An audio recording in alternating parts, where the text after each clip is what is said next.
ஏற்கனவே சமூக நலத்துறையில் 10-9-8 அந்த குழந்தைகளுக்கான அந்த ஹெல்ப்லைன் இருக்குது. அதே போல் பெண்களுக்கு வந்து 181 அந்த திட்டமும் அந்த ஹெல்ப்லைன் ஏற்கனவே இருக்குது. ஸோ தேவைப்பட்டுச்சுன்னா அது சமூக நலத்துறை அமைச்சர் அவங்க பார்த்துக்கலாம்.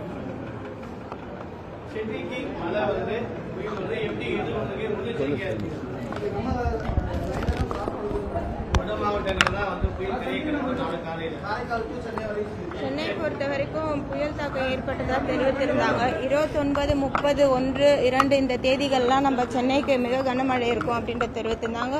சொல்லப்போனால் ரெட் அலர்ட் கூட நமக்கு வந்து தெரிவித்திருந்தாங்க. பின்ன புயல் வந்து தென் பகுதிக்காக கிடக்கும் அப்படின்றத வந்து அறிவித்திருந்தாங்க. இப்போ மறுபடியும் வந்து சென்னைக்கு மழை இருக்கும் அப்படின்ற மாதிரி தெரிவித்திருக்காங்க. சென்னை மாநகராட்சி சார்பாக தொடர்ந்து மாண்புமிகு தமிழ்நாடு முதலமைச்சர் அவர்கள் வந்து வரக்கூடிய பருவமழையாக இருக்கட்டும் இல்லை புயலாக இருக்கட்டும் எது எதிர்கொள்றதுக்காக தயார் நிலையில் இருக்குமாறு தெரிவித்திருக்கிறார்கள். மாண்புமிகு துணை முதலமைச்சர் அண்ணன் உதயநிதி ஸ்டாலின் அவர்களும் தொடர்ந்து ரிப்பன் மாளிகையில் உள்ள ICCC வந்து ஆய்வினை மேற்கொள்கிறார்கள். மாநகராட்சி சார்பாக எடுக்கக்கூடிய பணிகளை வந்து ஆய்வினை மேற்கொண்டு வருகிறார்கள். இப்போ சென்னை மாநகராட்சிக்கு உட்பட்ட பகுதிகளில் வந்து போன மாதமே வந்து 100 HP கொண்ட மோட்டார்ஸ் வந்து 110 மோட்டார்ஸ்கள் வந்து பொருத்தப்பட்டிருந்தது லோ லைன் ஏரியாஸ்லாம்.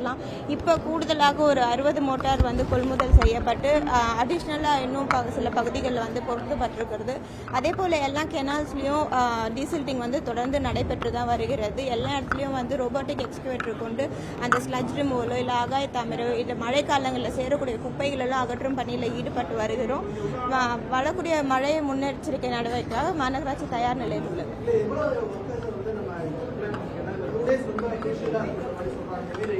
மாநகராட்சி பொறுத்த வரைக்கும் இப்போ நமக்கு 28,000 பணியாளர்கள் வந்து பணியில் ஈடுபட்டு வருகிறாங்க. இந்த மழை காலங்களுக்காகவே எப்போவுமே நவம்பர் டிசம்பர் மாதத்தில் வந்து வார்டுக்கு என்று கூடுதலாக 10 நபர்கள் வந்து நியமிக்கப்படுவார்கள். அவங்க ஃபுட் டிஸ்ட்ரிபியூஷனுக்காகவோ இல்லை பப்ளிக் வந்து ரெஸ்கியூ பண்ணுற சூழல் இருந்தாவோ இந்த மாதிரி சூழலுக்கு வந்து 10 நபர்கள் வந்து வார்டு வாரியாக போடப்பட்டிருக்கார்கள்.